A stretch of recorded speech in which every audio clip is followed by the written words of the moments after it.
Un feliz sábado para todos. ¿Cómo están? ¿Están bien? Me alegra estar aquí en este día, en este sábado. Ya sabemos que es tan especial el sábado para nosotros. Es un día que Dios separó desde la creación de este mundo para un encuentro con el ser humano. Y cada vez que nos encontramos con nuestro Creador, nuestra vida se fortalece. Yo quiero dedicar unos segundos para hablar de la importancia de este día. El sábado nos recuerda quién es nuestro Creador. Y yo creo que todo aquel que cree en un Dios que hizo todas las cosas, tiene que observar el sábado, porque el sábado es un monumento que te recuerda cuál es tu origen. Una persona que sabe cuál es su origen, sabe quién es, sabe a quién pertenece. Y una persona que conoce su origen, también conoce el propósito de la vida. Una vida sin propósito es una vida sin sentido, es una vida vacía. Una vida sin sueños, sin visión, sin planes, sin nada. Y una vida con propósito hace que tú puedas conducirte de manera diferente. Ahora, a esa vida que tiene origen y tiene propósito, es porque es una vida que también tiene destino. Hay tantos en esta vida que no saben qué rumbo han tomado o a dónde les dirige el camino que han tomado, porque no tienen claro cuál es el destino que tienen para su vida. La vida no se basa en un conjunto de horas, de un conjunto de minutos que hay que gastarlo, desperdiciarlo, o hay que vivirlo, disfrutarlo. No, la vida tiene un propósito en la vida. Y una de las cosas que yo siempre menciono a las personas es: la vida es tan corta, pero es suficiente como para poder amar, para poder servir y para poder decidir por la eternidad. Suficiente. Y esta mañana yo estoy aquí agradecido a Dios en este sábado, que es el último de nuestra campaña. Agradecido allí por el cariño de todos ustedes, agradecido por la organización. Allí tenemos una amistad muy linda con Will, con Mari. Ellos planificaron junto al pastor que estuvo detrás de toda esta organización para que esta semana sea de bendición. Agradezco a cada comisión que estuvo trabajando y quiero agradecer a aquellas personas que siguieron noche a noche esta transmisión especial. Que Dios te pueda bendecir. Estoy muy feliz por aquellas decisiones. Esta es una campaña que rompió las paredes y rompió las fronteras y llegamos hasta todo Latinoamérica y a varios estados de aquí de los Estados Unidos. Tantas personas acompañando noche a noche, viendo siempre aquellas lindas decisiones. No sabes cuánto me alegra. Yo estoy orando por aquellas lindas decisiones. Gracias, porque no solamente acompañas el mensaje, sino respondes ese mensaje. Que Dios te pueda bendecir. Y como siempre yo te invito a continuar estudiando la Biblia, solicitar un curso bíblico si lo deseas. Yo aquí coloco una página que es estudielabiblia.com, o visita una iglesia adventista el séptimo día y vamos juntos aprendiendo, conociendo el plan que Dios tiene para tu vida. Mi abrazo y mi gratitud también para ti que estás noche a noche, día a día viendo esta programación. Sé que el Espíritu Santo ha trabajado de manera extraordinaria. Y un abrazo allí que pueda cruzar la frontera, la distancia y aquella pantalla en la cual te estás mirando. Dios te bendiga. Hoy estamos listos para poder cerrar una serie muy especial. Y durante esta serie hemos hablado del Dios de lo imposible. Mas yo quiero tocar esta mañana dos puntos importantes antes de abrir la palabra de Dios. Primer punto importante. El peor error que puede cometer el ser humano en la vida es huir de Dios. Es rechazar a Dios. Yo voy a decir por qué es un error. Porque la vida sin Dios es un gasto de vida, un desgaste de vida. Desgaste, es una pérdida de tiempo. Hace algunos años yo visité a un hombre de 89 años que estaba en un hospital. Cuando vamos a los hospitales vemos una realidad diferente a las personas que tienen salud o a las personas que tienen alguna dolencia pero están en casa. En el hospital no hay manera de poder no enternecerse, de poder no llorar incluso con algunas personas al ver tan de cerca el sufrimiento, el dolor Y una de las cosas que más ha chocado mi vida es cuando yo he visitado un hospital del niño. yo no sé, en cada país tiene algún hospital, algún lugar donde solamente se atienden niños. Y tú sabes que en un hospital de niños no existe un ateo. Porque si hay algo que un padre o una madre puede y quiere y debe hacer para que su hijo se sane, es incluso dar la propia vida. Un padre no soporta ver la agonía o el sufrimiento de su hijo. Y cuando visitamos ese tipo de hospitales, toda la gente cuando sabemos que, o cuando saben que hay un pastor, hay un líder religioso, hay alguna persona que cree en Dios, se acerca, te agarra del brazo y dice, por favor ore, por favor ore, por favor ore, ore. No importa la placa de la iglesia, porque aquí no se trata de religión, aquí no se trata de nada, se trata de Dios. ¿Y por qué? Porque creen que hay un Dios que va más allá de la palabra de un médico. Creen que hay un Dios que tiene la última palabra y ustedes saben que eso está en nuestro corazón, porque yo mencioné una de estas noches, todos venimos a este mundo siendo creyentes. El ateísmo es extraño, el agnosticismo es extraño y a veces es simplemente cuando una persona no encuentra respuestas para el sufrimiento, empieza a odiar a Dios a tal punto de decir que no existe, pero es una herida abierta. Ahora, mientras yo visité a este anciano, otra de las secciones tan desgarrantes es visitar un lugar donde hay ancianos. Y un anciano que está enfermo y aparte abandonado por la familia es más triste aún. Está condenado casi a morir solo. Y hay tanta ingratitud de hijos, ¿verdad?, que a veces abandonan allí a los padres, una extrema necesidad. Cuando visité allí, Roberto ya estaba por los 90 años y aunque él todavía tenía fuerza, vigor, había un cáncer que lo estaba terminando, acabando con la vida. Fui para hacer una oración y después de poder orar, él me dice, pastor, a mí no me quedan muchos días más de vida. Yo ya viví. Y gracias por venir a orar para que Dios pueda restaurarme, porque ustedes saben que toda oración que uno hace es para que haya un milagro de Dios de restauración. Él me dice, mire pastor, yo ya viví y gracias por venir a orar. Yo no sé si voy a vivir más días, solamente yo quiero pedirle un favor. ¿Cuál es el favor? Pero quiero que usted pueda hacerlo. Prométame que lo va a hacer. A veces uno antes de hacer una promesa hay que pensarlo mucho, ¿verdad? Y a veces uno en la emoción puede decir, está bien, pídeme lo que quieras, yo voy a hacer. He tratado de cumplir la promesa con él. Con la mano temblorosa, él me agarra del brazo y me dice, yo quiero lo siguiente. Cada vez que tú te levantes y puedas hablar a un grupo de personas, o a un grupo de personas que son más jóvenes que yo, por favor, diles mi recado. ¿Cuál es tu recado? Mi recado es el siguiente: no pierdan la vida lejos de Dios. Y él me contó parte de su historia. Y él dice, yo siempre pensé que la vida, para ser vivida con excelencia, tenía que estar lleno de comodidades, de placer. Y él me dice, mira pastor, yo probé casi de todo en la vida. Probé drogas, iba a lugares de prostitución, sexo ilícito, tuve dinero. Llegó un tiempo en que yo era empresario, pero un día yo lo perdí todo. Tenía todo, tenía el mejor mueble, pero ¿de qué servía? Porque cuando llegaba a la casa me sentía solo. Tenía el mejor colchón, pero no podía dormir. Tenía la casa grande, pero vacía. Tenía el dinero, el bolsillo lleno de dinero, pero el corazón vacío. Y tarde, muy tarde, yo descubrí que a la vida no le hace falta comodidades. Es impresionante lo que él mencionó. Y el ser humano piensa que mientras más cómodo esté, más feliz va a ser. Y no se trata de lo que tengas fuera, sino de aquello que tú tengas dentro del corazón.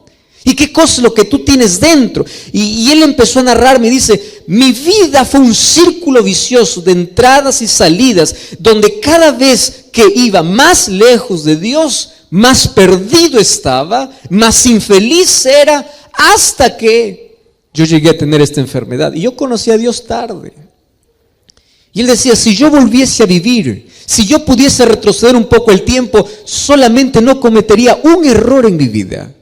Y el único error que yo creo que cometí en mi vida, aparte de aquellos que yo ya te mencioné, yo creo que el error más grande fue perder mi vida lejos de Dios. Y Él me mostró, yo era más joven todavía, me mostró dos cosas que la gente que no se entrega a Jesús a temprana edad, descubre y por eso piensa que está bien. Dice así: la vida sin Dios, me dijo así, quiero que lo sepas, es una vida de autoengaño.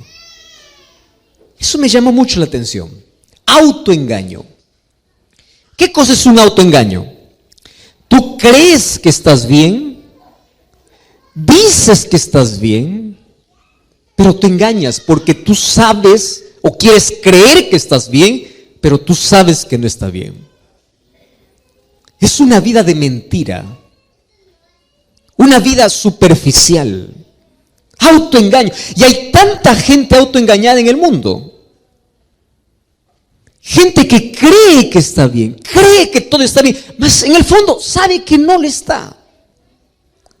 Y ayer yo me recordé de uno de los mayores sabios que existió en la historia de este mundo, Salomón. Él pidió sabiduría a Dios y Dios le dio sabiduría.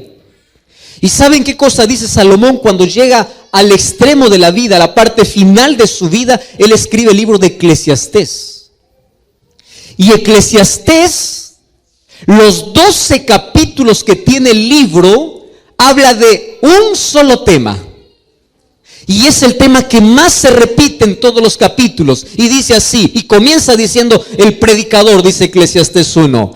Vanidad de vanidades, dijo el predicador, todo es vanidad. Y esa idea, él lo va desarrollando a lo largo de todos los capítulos.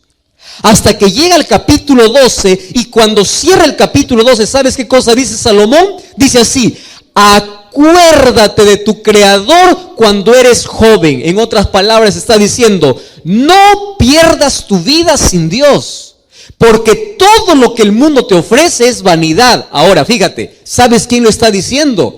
El hombre más rico de la historia. No existió un hombre más rico que Salomón. No existió un hombre que probó todos los placeres de esta vida como Salomón.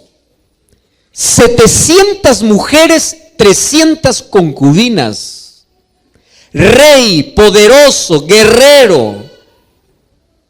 Se rodeó de todo lo que este mundo puede ofrecer. Ahora, no te está diciendo a alguien que vivió en la pobreza, a alguien que bueno, dice pues ya, yo me contento con la vida. No, alguien que probó todo en la vida, viene y te dice, todo es vanidad. No llena, no tiene sentido. ¿Y sabes cómo se traduce la palabra vanidad en la Biblia? Como vapor. Y es algo que todos nosotros conocemos. ¿Qué cosa es vapor? Tú estás haciendo hervir una olla, ¿verdad? Cuando hierve la olla, tú destapas, tú sacas la tapa de la olla. ¿Qué cosa sale? Un vapor. ¿Y qué cosa es vapor? Tú intentas agarrar el vapor y dices, voy a agarrar el vapor. Te vas, sostienes el vapor y dices, agarré vapor. Abre la mano, no hay nada. Así es la vida sin Dios. Tú dices, esto es felicidad, soy feliz. Termina aquello que crees que te hace feliz y es nada. Es vacío. Vanidad, es vapor. Y allí termina Eclesiastés capítulo 12 diciendo, el fin de todo el discurso oído es este: teme a Dios y guarda sus mandamientos, porque eso es todo del hombre. Y acabó el libro. Ahí está el resumen de la experiencia del ser humano que tiene propósito y sentido en la vida. Entonces el primer consejo, y que jamás voy a olvidar, que dio Roberto aquel día es, diles por favor que no pierdan tiempo lejos de Dios. ¿Y por qué? Esta mañana yo quiero mostrar cómo la Biblia, desde el primer capítulo hasta el último, trata de poder colocar en la mente de todos los seres humanos dos atributos de Dios. Dios tiene muchos más, por supuesto, pero hay dos atributos que siempre se resaltan. El primer atributo es: Dios es amor. Incluso el carácter de Dios es amor. Dios no tiene amor, Dios es amor. Número 2, Dios es poderoso. Y las mayores dificultades de la vida es la mayor oportunidad para que Dios haga milagros. Tu imposibilidad es la posibilidad divina. Tu fracaso puede ser la victoria divina. Dios es amor y Dios es poder. Y el error humano es desafiar su poder y rechazar su amor. Grave error. Y esta mañana yo quiero abrir la palabra de Dios en el primer libro de la Biblia, el libro de Génesis, capítulo 17. Vamos a Génesis, capítulo 18.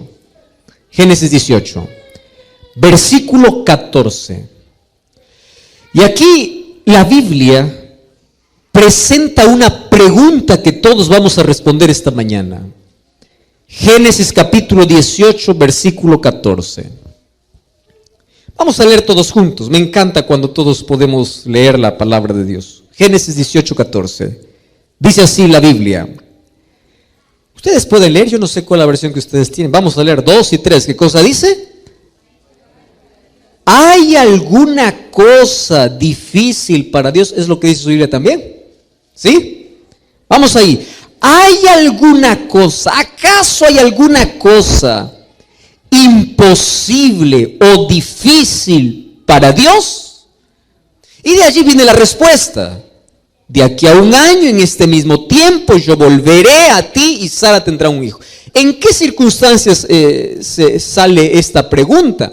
Un día cuando el ángel de Jehová vino para hablar con Abraham y le dice: mira, Abraham, tú vas a tener un hijo. Y Sara estaba riéndose, ¿verdad? Dice: ¿cómo yo voy a tener un hijo? Un hijo se puede esperar cuando una mujer está joven, ¿verdad? O todavía está dentro de ese proceso, de ese tiempo donde puede el óvulo ser fecundado por el espermatozoide para poder crear la vida. Y ella dice: yo ya ni siquiera tengo el periodo de las mujeres. Yo ya estoy a los 90 años, mi esposo tiene 100 años. ¿Cómo es posible? Eso es ilógico. Eso es imposible. Y allí viene la pregunta que hace Dios. Dice: ¿hay alguna cosa imposible para Dios? ¿Y cuál es la respuesta? ¿Sí o no? ¿Por qué no? Porque la respuesta más inmediata es porque Dios es poder. Y el poder de Dios funciona en contra de nuestra lógica. ¿Saben cuándo entramos en problemas los seres humanos? Cuando nos creemos que somos más sabios que Dios. Creemos que nosotros tenemos la razón y no Dios. Miren cómo es el ser humano de curioso. Va a la Biblia y en la Biblia dice: tienes que comer esto, esto y esto. El ser humano cierra la Biblia y dice: no, yo puedo comer lo que quiera. ¿Por qué? Bueno, porque es verdad, la Biblia dice, pero es anticuado, es para el judío. ¿Qué tiene que ver eso? Es salud, eso es principio de salud. Pero el ser humano va y dice: no, yo voy a comer incluso aquello que el gobierno quiere. ¿Por qué? Porque creo que yo tengo la razón. Es más, hay gente que discute con Dios. Y dice: ¿cómo Dios vas a prohibir esto si esto es...? O sea, el ser humano cree que tiene la razón. Va a la Biblia y encuentra desde Génesis hasta Apocalipsis que el día que Dios separó para la adoración es el sábado. Comienza en la creación, allí continúa con los profetas, patriarcas, continúa con los profetas. Jesús guardó el sábado. De tapa a tapa de la Biblia hay un día que Él separó. Viene el ser humano y dice: no, yo voy a guardar otro día. ¿Por qué? Porque todos los días son iguales. ¿Escuchaste esa Esa declaración, ¿verdad? Todos los días. Finalmente, Dios me va a aceptar el día que yo quiero. En otras palabras, yo tengo la razón. Y el ser humano quiere imponer su voluntad. El ser humano cree que es más sabio que Dios. Incluso desafía el poder de Dios. Y ahí se mete en problemas serios. Ahora, la pregunta es, ¿hay alguna cosa imposible? Y esta mañana yo te quiero mostrar de una manera breve. Para Dios no hay nada imposible. Él tiene la última palabra. Él es poderoso y Dios está al control de la historia, de las situaciones, de las circunstancias y de todo. Y Él puede romper cualquier lógica humana, pero no te atrevas a desafiar a Dios. Porque aquel que desafía a Dios termina mal. Mira, hace algunos años yo recuerdo la primera vez que yo volé en un avión. Sabes que la primera vez es emocionante, ¿verdad? Ya en todo, las primeras veces causan mucha emoción. Yo recuerdo una cámara pequeñita que había comprado justamente para ese viaje. Y allí, mientras subía el avión, gracias a Dios me tocó justo al lado de la ventana. Y yo estaba allí despegando de Lima, estaba saliendo. Y yo conocía un poco allí la ciudad. Cuando yo estaba allí paseando en la ciudad, los edificios eran grandes, habían grandes monumentos, habían grandes carros, grandes camiones. Entonces era la primera vez allí en el avión. Yo dije, yo voy a llevar mi cámara para tomar fotos, todo lo que vi. No sabía que en el cielo solo se ven nubes, ¿no? Y no hay nada más para tomar. Pero bueno, ahí estaba con la cámara. Entonces ahí, mientras el avión estaba despegando, la emoción tremenda era. Ahí levanté la ventanita y empecé a tomar fotos, ¿no? Desde arriba. A medida que el avión se elevaba, yo empezaba a tomar fotos. Y yo conocía esos lugares y veía que aquellos edificios enormes cada vez se hacían más chiquitos, más chiquitos, más chiquitos, más chiquitos. Aquellos carros grandes parecían juguetes. Y después yo hacía zoom, zoom, zoom y no encontraba ningún ser humano. Aquellos tremendos monumentos eran pequeños. Y el ser humano, que ya es pequeño, por más que le ponga zoom solamente a cierta distancia, ya no lo ves más. Ahora, mientras el ser humano está aquí en la tierra, se cree el todopoderoso, aquel que desafía, aquel que rechaza. Yo digo, Señor, tanto amor tienes. Qué difícil es para ti desde el cielo cuando alguien te niega, alguien reniega, alguien hace en contra de ti. Mirar al ser humano y hacer, se acabó. Se acabó. Él es poder, pero es amor. Y en su amor usa su poder para intentar convencer a ese ser humano insignificante que tanto lo ama. Pero mientras estás aquí, levantas el pecho, te crees rico, poderoso, te crees. Sube a un avión y vas a ver qué tamaño eres. Y así desafiamos su poder. Así desafiamos su amor. Ahora, si Dios es amor y poder, Dios tiene el control de todo. Fíjate una cosa, Dios tiene el control absoluto de la naturaleza. La naturaleza le obedece. ¿Te acuerdas tú de aquella historia? Un día, el pueblo de Israel estaba avanzando para la tierra prometida. Entonces se enfrentan ante el primer problema grande, frente a un mar. El pueblo enemigo estaba detrás, había montañas a un lado, el mar a otro lado. ¿Qué cosa podía hacer el ser humano? Estaba perdido, estaba condenado a morir. Allí los israelitas empezaron a llorar y Dios habla a Moisés y dice, ¿pero qué te olvidaste cómo salieron? Y fíjate una cosa, levanta la vara, le dice Dios a Moisés. Y cuando levanta la vara, el mar se abre. ¿Qué cosa es eso? Poder. ¿Cómo es posible que el mar se pueda abrir? Intenta abrir el mar. Pero Dios tiene el control absoluto de la naturaleza. Cuando Jesús vino a esta tierra, un día los discípulos estaban allí en alta mar. Y mientras estaban navegando, dice que se levantó una tormenta. Y en medio de la tormenta ellos pensaban que iban a morir. Y cuando estaban a punto de morir, apareció alguien caminando sobre las aguas y gritaron diciendo, es un fantasma, es un fantasma, es un fantasma. Y él le dice, no teman, yo soy. Solo que cuando nosotros entramos en miedo, todo nos asusta, ¿verdad? Tú ya viste una persona que tiene miedo, todo lo hace grande. Una persona que tiene miedo a las ratas, un pericote parece un león.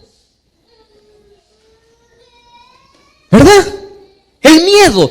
Y el miedo nos hace perder de vista que Dios está con nosotros diciéndonos: no temas, aun cuando las olas suban, aun cuando crees que está perdido, yo estoy y yo tengo el control. Llegó Jesús, Pedro salió, intentó caminar sobre las aguas, la tormenta acabó. Otro día Jesús estaba con los discípulos, solo que él estaba durmiendo, dice, al pie del barco. Y todos los discípulos luchando contra la marea. Él salió allí del barco y dijo: haya paz, y la naturaleza obedeció. Dios tiene poder y control absoluto sobre la naturaleza. La naturaleza obedece a Dios porque Él tiene el control, tiene poder. Otra cosa, Dios tiene poder para revertir situaciones. Yo conozco historias de personas que estaban a punto de suicidarse y ahí encontraron esperanza.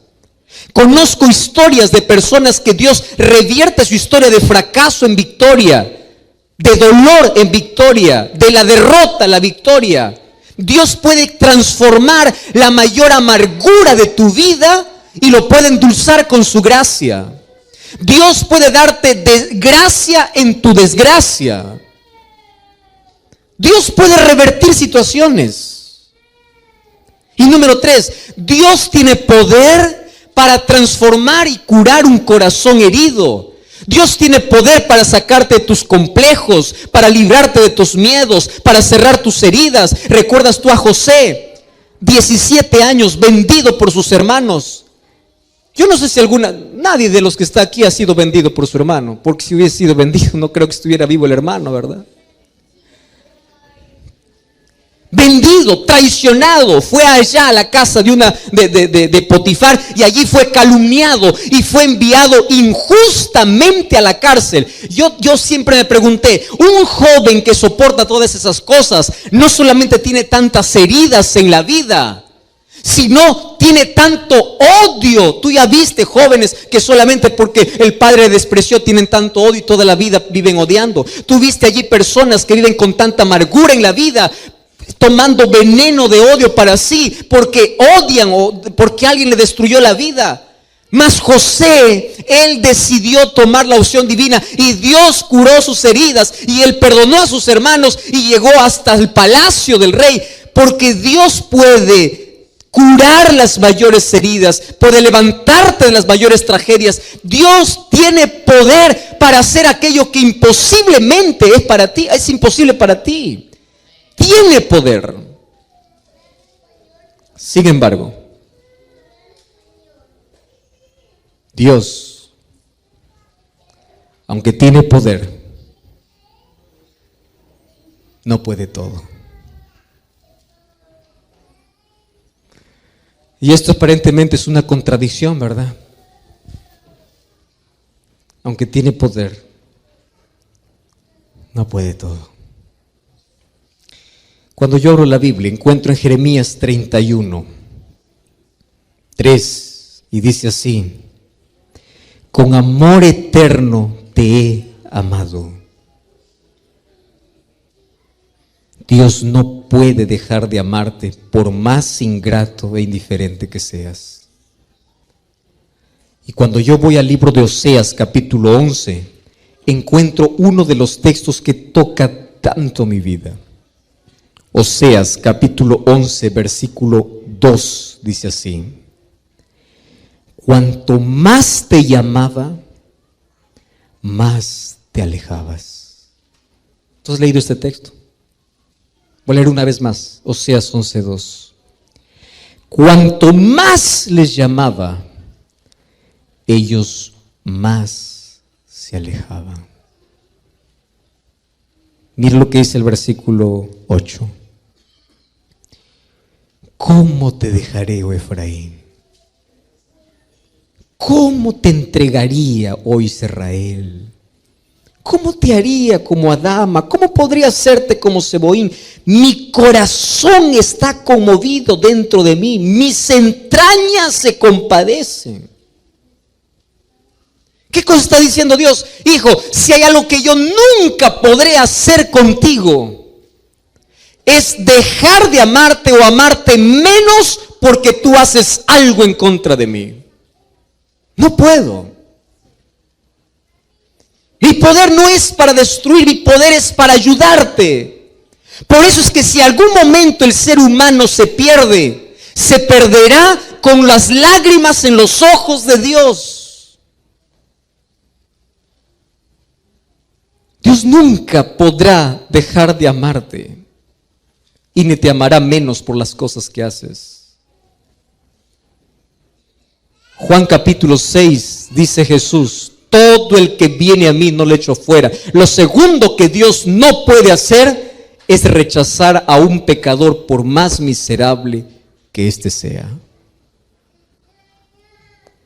Pero la última que Dios no puede es al cual voy a dedicar solo unos minutos. Dios tiene tanto poder para todo. Escúchame aquí.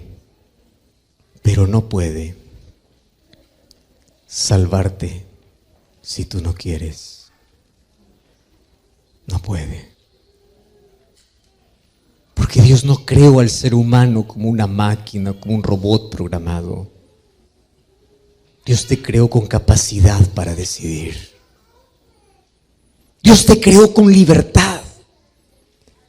Y Dios tiene tanto poder como para romper el corazón incrédulo de un ser humano, pero Él no lo rompe. Él prefiere tocar la puerta. Dios tiene tanto poder como para poder derribarte y poder destruirte, pero Él no lo hace. Si hay algo que limite el poder de Dios, ¿sabes qué cosa es? Tus decisiones. Y por más que Dios tenga poder para todo, Él no tendrá poder para salvarte si tú no quieres. Por eso el texto más triste que yo leo en el Nuevo Testamento está basado en Mateo capítulo 23, versículo 37. ¿Sabes que es uno de los textos más tristes que yo leo? Dice así Mateo 23, 37. Dice así: Jerusalén, Jerusalén, tú que matas a los profetas y apedreas a los que te son enviados. Y yo quiero que tú leas el clamor de Dios cuando dice: ¿cuántas veces quise juntarte como la gallina junta sus polluelos debajo de sus alas? Pero tú no quisiste. Voy a leer una vez más este texto. Solo que en lugar de Jerusalén, yo quiero que coloques tu nombre. Y allí no sé cuál es tu nombre. Carlos. Voy a poner mi nombre. Joel. Joel. Tú que matas a los profetas. ¿Qué es matar a un profeta? Aquí era literal. Ellos mataban a los profetas, pero en nuestro caso puede ser despreciar a los que son enviados por el Señor. Y dice así: ¿cuántas veces te llamé? ¿Cuántas oportunidades yo te vi? ¿Cuántas veces quise juntarte como la gallina junta sus pollitos debajo de sus alas? Pero tú no quisiste. Queridos, por eso es que el mayor error del ser humano es despreciar la voz de Dios. Tú tienes solamente dos opciones en la vida. La primera opción es correr a los brazos de Dios y la segunda opción es huir de la presencia de Dios. Y Salmo 139 dice: ¿a dónde huiré de tu espíritu? ¿A dónde? Esta mañana yo quiero contar una historia que me llena de sentimientos muy agradables.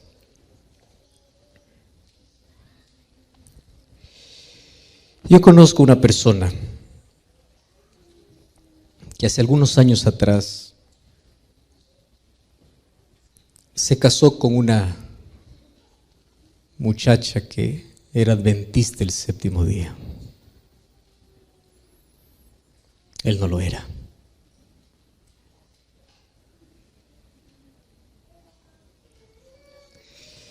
Y hay una de las cosas que nosotros sabemos. Una persona que fue criado con principios desde niño, la Biblia dice que nunca se va a olvidar, nunca se va a apartar de ese camino. Por más que alguna vez intentes salir, Dios siempre te va a llamar. Y esta muchacha, por los caseros, las cosas de la vida, se alejó de Dios, se alejó de la iglesia. Pero un día ella decidió volver a Jesús y decidió volver a la iglesia. Solo que eso le trajo problemas a ella, porque el esposo no quería saber nada con otra religión. Tú ya conoces una persona que es totalmente resistente cuando alguien le dice, mire, estoy yendo a una iglesia, quiero entrar en vida a Jesús. Y allí comienzan los conflictos y los problemas. Y a pesar de eso, esta muchacha, esta chica, vino para la iglesia. Y los problemas fueron mayores cuando ella decidió bautizarse.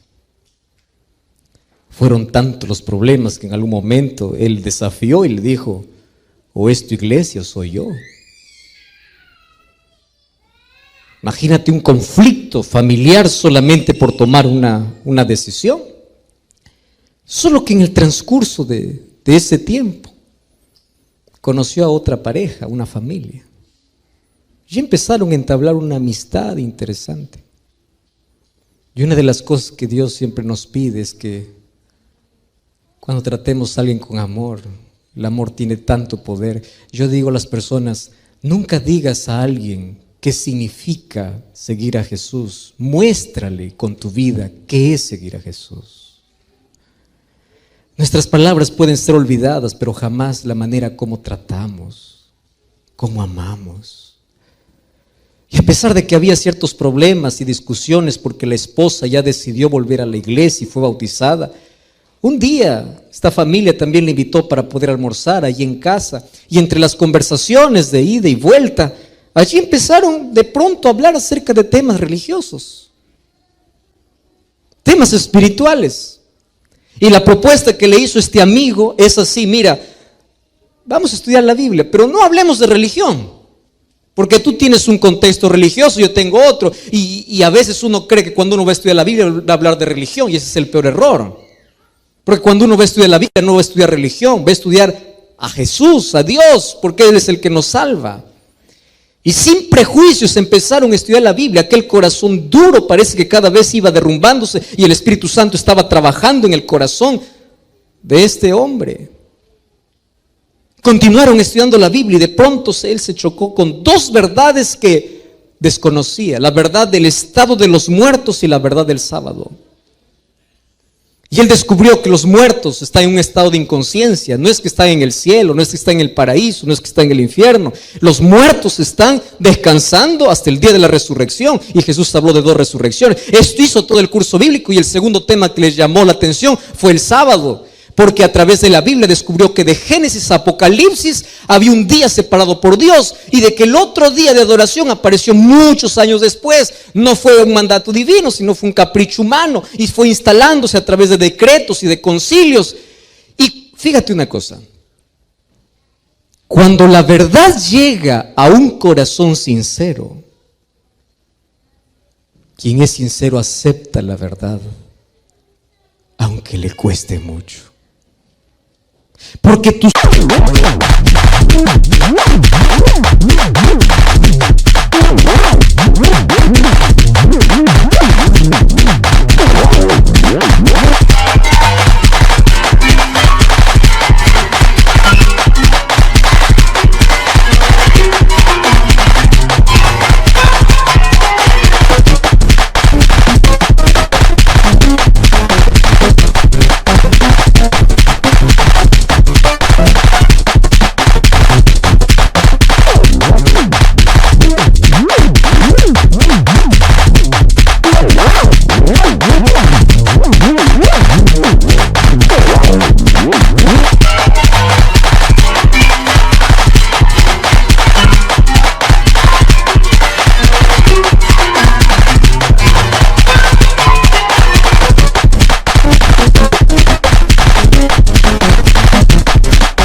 sinceridad acaba cuando tus ojos se abren a la verdad.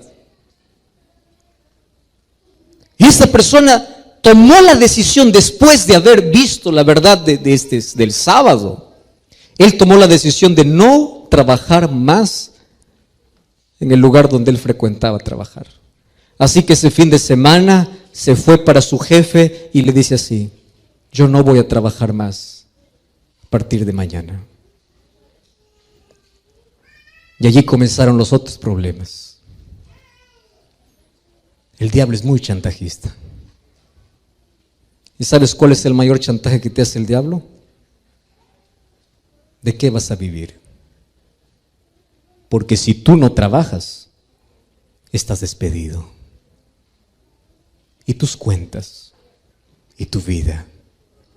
¿Y qué va a hacer de ti? Mas una de las cosas que tanto me llenó de emoción es que él con fe fue y dijo así al jefe: si usted quiere quitarme el trabajo, hágalo, pero yo decidí ser fiel a Dios. Estaba dispuesto hasta a renunciar un trabajo por Dios.